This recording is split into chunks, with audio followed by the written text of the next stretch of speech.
大家好啊，係啦，咁咧就匯報翻啦，今個禮拜嗰個嘅市況啦，市場都仍然係暢旺㗎。咁喺呢個一手咧啲樓盤嘅帶動下，嗰個成交咧亦都趨向咧喺二手方面嘅。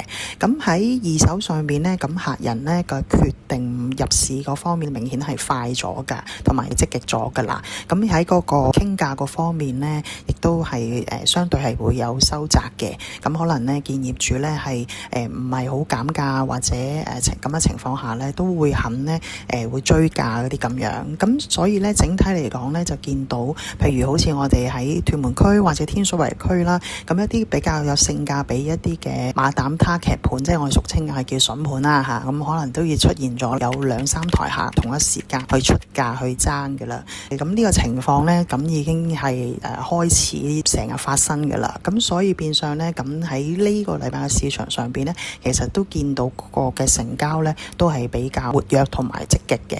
咁而價位方面亦都會見到啦，就即係好似話齋筍盤成交咗啦，咁下一個單位咧一定係會跳價㗎啦。咁喺咁嘅情況下咧，咁一啲有心入市嘅買家咧，都比較積極去出價去搶佢心中即係嗰啲筍盤咁啦。咁業主其實都會借機會咧，咁可能佢會賣樓啦，咁而可能套現或者係換樓嘅。咁由於區裏邊咧都好多其實業主咧都有換樓情況，咁所以佢哋其實都有啲相應嘅減幅。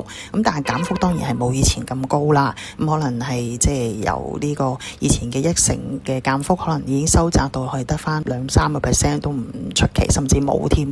係啦，咁所以變相就而家喺嗰個市場上邊啦，咁二手嚟講咧都係算係比較都係活躍㗎。咁同埋啲盤咧其實已經越嚟越少啦。咁所以希望就即係大家買家要留意呢一個嘅情況啦。唔該晒。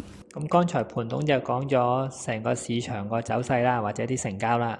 咁就由我講下可能屯門區同天水圍區嘅市況啦。Nice。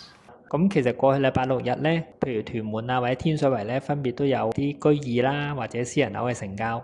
咁當中天水圍嘅居屋咧成交都多嘅。咁啊，另外嘉湖山莊啦。咁如果屯門區嘅話咧，其實有啲半新樓啦，即係譬如柏御呢邊咧都有錄到啲成交。咁如果而家市場嘅焦點咧，其實都集中喺啲可能其實400萬以內嘅私樓已經陸續清貨㗎啦。咁而家市中心咧都仲有部分，即係有數間係低過400萬嘅。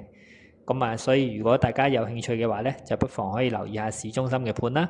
咁另外450萬以內嘅優質物業啦，咁包括可能係近住兆康蝶欣亭啦，咁或者係裕豐花園啊。另外當然你話再新啲嘅 Lofoland 咁亦都有啲一手或者二手成交都有嘅。咁或者你話 Lofoland 附近咧，仲有柏御啦，柏御我哋尋日都錄咗一單2房嘅成交。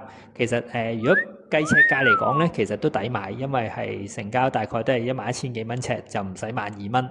咁買到個高層嘅向南2房單位。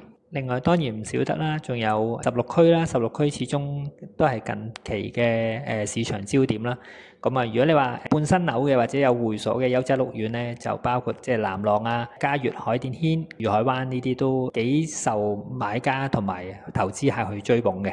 咁另外如果你話即係入場門檻低啲嘅，又可以比較下風景園嚇，風景園就都係400萬以內啦，私樓都仲有選擇嘅。咁其次就講碼頭區啦，碼頭區咧就過去禮拜6日啦，咁都有一宗嘅美樂花園成交，咁圍翻嘅尺價都係7000蚊尺到，咁其實用家嚟講就非常抵住啊，係啊，大件夾抵食，個買家都係區內嗰啲用家嚟嘅。咁另外譬如碼頭區仲有咩選擇咧？如果私樓400萬以內啦，咁啟豐就所餘無幾㗎啦，即係1-2間咁上下啦。咁另外馬雅美啊、海翠啊咁樣。咁如果你話半新樓嘅，咁碼頭區嘅選擇就雙裕，係啦，雙裕就都係鄰近未來嗰個鐵路站嘅出入口啦。啱啱過去呢一個月咧，咁其實成交都幾活躍嘅，雙裕嚟講，係啦，咁圍翻起大概都係有啲12,000至14,000蚊尺左右，咁大家都不妨可以比較下嘅。